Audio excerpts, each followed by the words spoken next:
नमस्कार। आज हम कानून की दुनिया के एक ऐसे दस्तावेज पर बात करने जा रहे हैं जिसके बिना न्याय प्रक्रिया अक्सर एक कदम भी आगे नहीं बढ़ पाती। समन। ये शब्द शायद सुना हो, लेकिन इसके पीछे की प्रक्रिया, इसका महत्व, वो क्या है? हाँ बिल्कुल। समन महज एक अदालती नोटिस नहीं है। ये उस पूरी मशीनरी का आप कह सकती हैं एक अहम पुर्जा है जो ये सुनिश्चित करती है कि न्याय प्रणाली ठीक से काम करे, कि जो संबंधित व्यक्ति है वो अदालत की कार्यवाही से अवगत हो और उसमें शामिल हो सके। बिल्कुल। तो आज हम इसी प्रक्रिया की तह तक जाएंगे। समन क्या होता है, क्यों जारी होता है, और इसे सही व्यक्ति तक पहुंचाने यानी तामील करने के क्या तरीके हैं। खासतौर पर हम देखेंगे कि नए भारतीय नागरिक सुरक्षा संहिता मतलब बीएनएसएस ने इस प्रक्रिया में क्या बदलाव या सुधार किए हैं। हाँ, और ये चर्चा जो है ये इस विषय पर जुरिस्मास्टर चैनल पर उपलब्ध विस्तृत विश्लेषण पर आधारित है, जिसमें इन बारीकियों को काफी अच्छे से समझाया गया है। तो चलिए शुरू करते हैं बिल्कुल बुनियादी सवाल से। आखिर ये समन है क्या? सरल भाषा में कहें तो समन क्रिमिनल कोर्ट का एक औपचारिक लिखित आदेश है। ये किसी व्यक्ति को निर्देश देता है कि उसे एक निश्चित तारीख, समय और स्थान पर अदालत के सामने हाजिर होना है। यानी कोर्ट का बुलावा, सीधा सा। लेकिन क्या ये सिर्फ हाजिरी के लिए होता है या कुछ और भी? मुख्यतः तो हाजिरी के लिए ही होता है, लेकिन हमेशा सिर्फ इतना ही नहीं।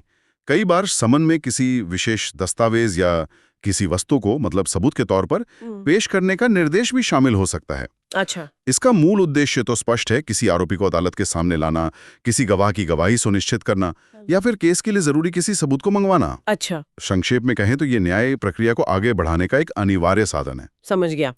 अब अगर हम इसकी प्रकृति की बात करें, जैसा कि स्रोत में बीएनएसएस की धारा 63 का जिक्र है, क्या ये एक सख्त कदम माना जाता है? मतलब कितना कोअर्सिव है ये? नहीं, यहीं पर समन और वारंट के बीच का एक महत्वपूर्ण अंतर सामने आता है। बीएनएस धारा 63 वो स्पष्ट करती है कि समन को एक माइल्ड यानी सौम्य और गैर जबरदस्त प्रक्रिया माना जाता है, नॉन कोवर्सिव। इसका उद्देश्य गिरफ्तारी या बल प्रयोग नहीं है, बल्कि सूचना देना और सहयोग प्राप्त करना है।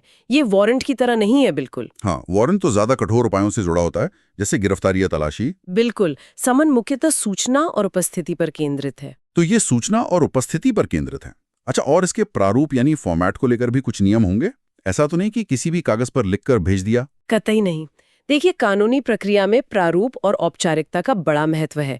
धारा 63 के अनुसार हर समन लिखित रूप में होना चाहिए और हमेशा 2 प्रतियों में मतलब डुप्लीकेट में जारी किया जाना चाहिए। ये महत्वपूर्ण है। 2 प्रतियों में क्यों? मतलब एक्नॉलेजमेंट लिए जाते हैं सबूत के तौर पर। अच्छा, समझ गया। और इस पर किसकी मोहर या दस्तखत होने चाहिए? क्या कोई भी अधिकारी दे सकता है? नहीं, इस पर अदालत के पीठासीन अधिकारी यानी प्रिजाइडिंग ऑफिसर के हस्ताक्षर और अदालत की मोहर जो सील होती है उसका होना अनिवार्य है। ये इसकी आधिकारिकता और प्रामाणिकता सुनिश्चित करते हैं।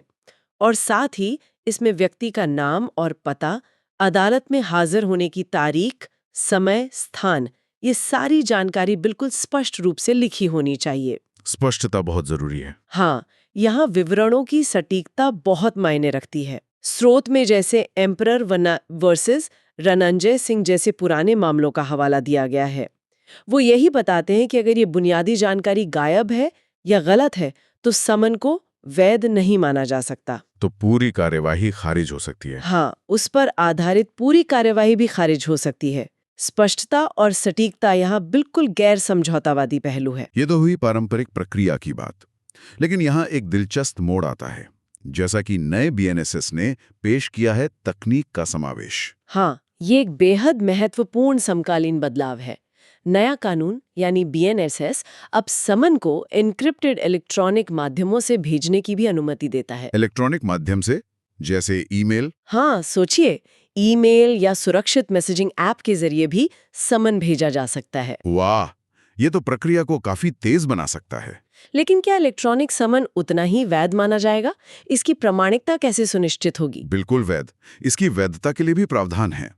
इलेक्ट्रॉनिक रूप से भेजे गए समन पर अदालत की डिजिटल सील या पीठासीन अधिकारी के डिजिटल हस्ताक्षर का होना अनिवार्य है। अच्छा, डिजिटल सिग्नेचर। हाँ, ये पारंपरिक मोहर और हस्ताक्षर का ही डिजिटल समकक्ष है, जो इसकी प्रामाणिकता की गारंटी देता है।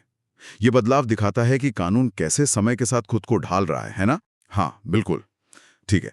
तो हमने समझा कि समन क्या है, क्यों है और कैसा दिखता है, पारंपरिक और डिजिटल दोनों रूपों में।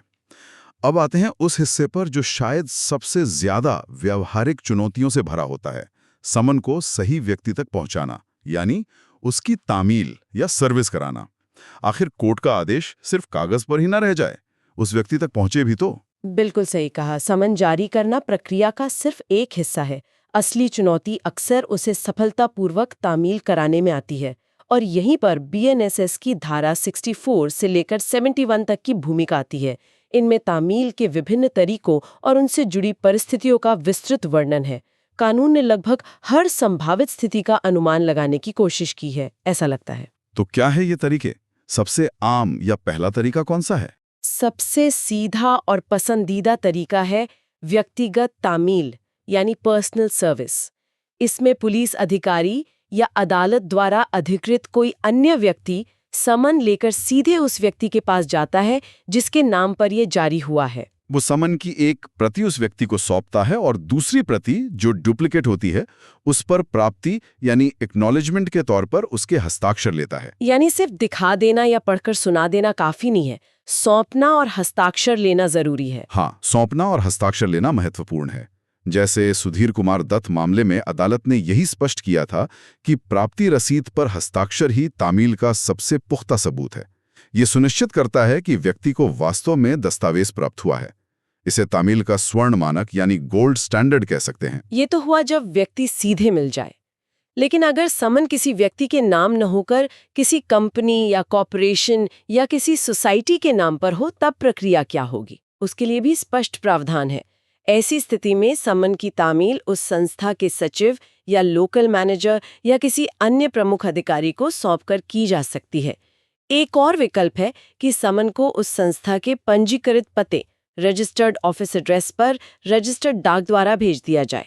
अच्छा, और मान लीजिए जिस व्यक्ति को समन देना है वो काफी कोशिशों के बाद भी नहीं मिल रहा है अपने पते पर, मतलब घर पर नहीं है या टाल रहा है, क्या तब समन वापस चला जाता है? नहीं, कानून ऐसी स्थिति के लिए भी एक वैकल्पिक व्यवस्था देता है। अगर समुचित प्रयास, ड्यू डिलिजेंस जिसे कहते हैं, उसके बाद भी वो व्यक्ति नहीं मिलता, तो समन की तामील उसके परिवार के किसी वयस्क सदस्य को की जा सकती है। परिवार के सदस्य को? हाँ, वयस्क सदस्य, अडल्ट मेंबर को, जो उसके साथ रहता हो। यहाँ वयस्क सदस्य महत्वपूर्ण है और इसमें घर का नौकर शामिल नहीं होता। लेकिन ये तभी संभव है जब पहले व्यक्ति को ढूंढने की पूरी कोशिश की जा चुकी हो। ऐसा नहीं कि पहली बार में परिवार के सदस्य को दे दिया जाए। बिल्कुल, ये एक शर्त है। तामील करने वाले अधिकारी को ये दिखाना होगा कि उसने व्यक्ति को खोजने का उचित प्रयास किया था, लेकिन वो असफल रहा। ये एक तरह का बैकअप प्लान है, पहला विकल्प नहीं है ये। अब एक और जटिल स्थिति लेते हैं। व्यक्ति खुद भी नहीं मिला और घर पर कोई वयस्क सदस्य भी नहीं मिला जो समन लेने को तैयार हो, या मान लीजिए दरवाजा ही बंद मिला, तब क्या होगा? ऐसी स्थिति में प्रतिस्थापित तामील यानी सब्स्टिट्यूटेड सर्विस का तरीका अपनाया जाता है, जिसे आम भाषा में चिपकाना या अफिक्चर भी कहते हैं। इसमें समन की एक प्रति उस व्यक्ति के घर या निवास स्थान के किसी ऐसे हिस्से पर चिपका दी जाती है जहां से वो आसानी से दिखाई दे सके, आमतौर पर बाहरी दरवाजे पर। लेकिन क्या सिर्फ चिपका देना ही काफी है?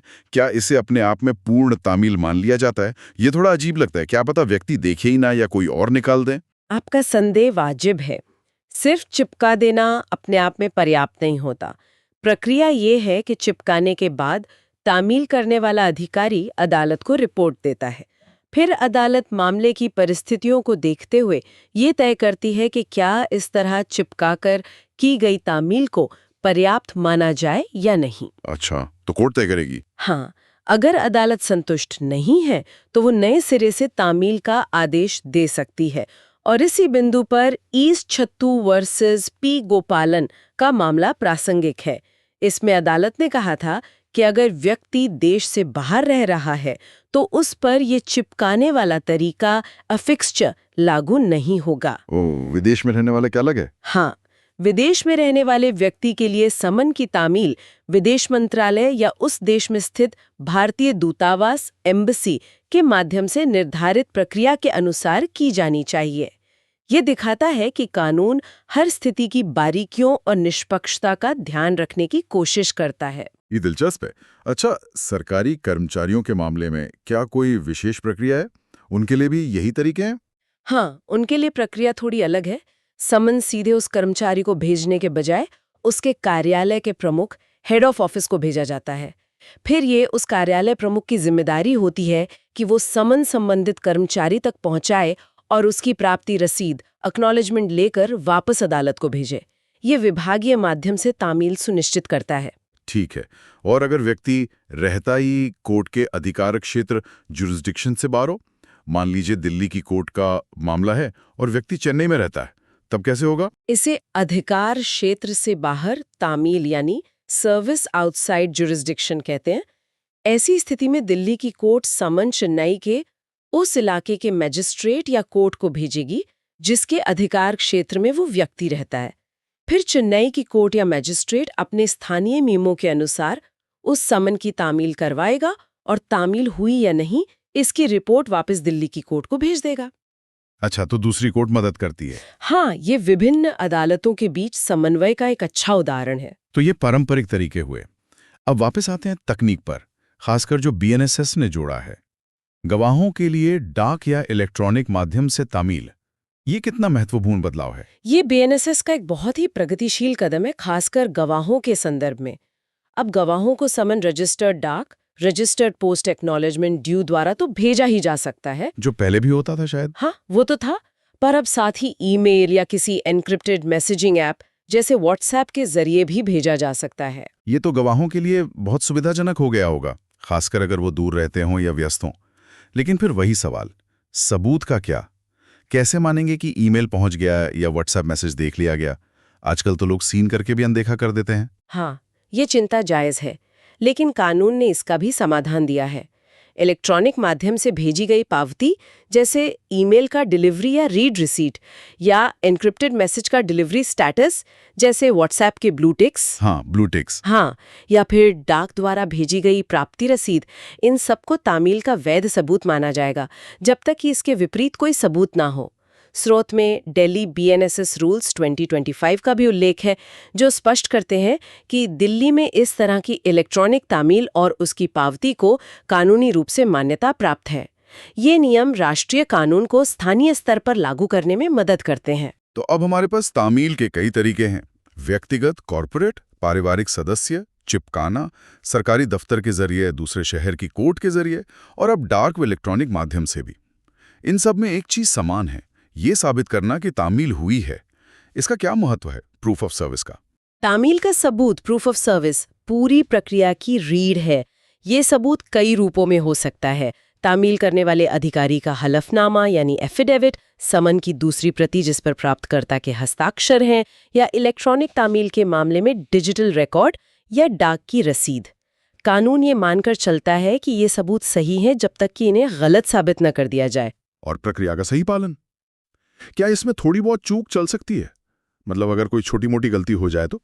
नहीं, प्रक्रिया का अक्षरशः पालन अत्यंत महत्वपूर्ण है। अच्छा। रमेश बाबू, एशिया मेटल कॉर्पोरेशन जैसे मामलों में अदालतों ने बार बार इस बात पर जोर दिया है कि अगर समन तामील करने की निर्धारित प्रक्रिया का सही ढंग से पालन नहीं किया गया तो पूरी अदालती कार्रवाई ही अवैध या अमान्य घोषित हो सकती है। यदि हम इसे बड़ी तस्वीर से जोड़ें तो ये नैसर्गिक न्याय, प्रिंसिपल्स ऑफ नेचुरल जस्टिस के सिद्धांत को सुनिश्चित करता है। मतलब सबको सुनवाई का मौका मिलना चाहिए। बिल्कुल, कि किसी भी व्यक्ति के खिलाफ कोई भी प्रतिकूल आदेश उसकी जानकारी के बिना या उसे अपना पक्ष रखने का मौका दिए बिना पारित नहीं किया जाना चाहिए। उचित तामील इसी अधिकार की गारंटी है। तो BNSS ने इस पूरी प्रक्रिया को आधुनिक बनाने की कोशिश की है, तकनीक को शामिल करके। ये अच्छी बात है। हाँ, एन्क्रिप्टेड और इलेक्ट्रॉनिक समन का प्रावधान निश्चित रूप से एक बड़ा कदम है। ये पूरी प्रक्रिया को ना सिर्फ तेज बनाता है बल्कि इसमें पारदर्शिता और लचीलापन भी लाता है। खासकर महामारी जैसे हालात में या दूर दराज रहने वाले लोगों या व्यस्त पेशेवरों के लिए ये तो एक वरदान साबित हो सकता है। लेकिन तकनीक हमेशा भरोसेमंद नहीं होती।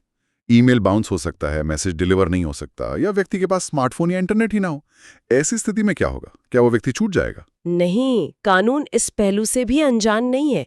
इसीलिए ये तकनीकी प्रावधान पारंपरिक तरीकों के विकल्प के रूप में है, उनके पूर्ण प्रतिस्थापन के रूप में नहीं। यदि इलेक्ट्रॉनिक तामील विफल हो जाती है या संभव नहीं है, तो पारंपरिक तरीके जैसे व्यक्तिगत तामील या चिपकाना वो हमेशा उपलब्ध है। इन्हें सुरक्षा उपाय, सेफगार्ड्स कहा जा सकता है। अच्छा, मतलब बैकअप है। हाँ, बैकअप है। साथ ही अगर तामील को लेकर कोई गंभीर विवाद उठता है तो अदालत हमेशा मामले की गहराई से जांच का आदेश दे सकती है। और क्या इसका कोई और फायदा है, शायद संवेदनशील मामलों में, जहां गवाह या पीड़ित को खतरा हो सकता है? हाँ, ये एक महत्वपूर्ण बिंदु है। संवेदनशील मामलों में, खासकर जहां पीड़ित या गवाह को आरोपी पक्ष से खतरा हो सकता है, डिजिटल तामील उनकी सुरक्षा में मददगार हो सकती है। उन्हें तामील के लिए सीधे किसी व्यक्ति के संपर्क में आने की जरूरत नहीं पड़ती, जिससे दबाव या उत्पीड़न की संभावना कम हो जाती है। ये पीड़ित और गवाह संरक्षण, विक्टिम विटनेस प्रोटेक्शन की दिशा में भी एक सकारात्मक पहलू है। तो अगर हम इस पूरी चर्चा को समेटें तो BNSS के तहत समन की प्रक्रिया एक तरह से परंपरा और आधुनिकता का संगम लगती है ना? पुराने स्थापित तरीकों को बनाए रखते हुए नई तकनीक को अपनाया गया है। बिल्कुल सही कहा। ये एक संतुलन साधने का प्रयास है। उद्देश्य है अदालती कार्रवाई को निष्पक्ष यानी फेयर, पारदर्शी यानी ट्रांसपेरेंट और सबसे जरूरी प्रभावी यानी इफेक्टिव बनाना।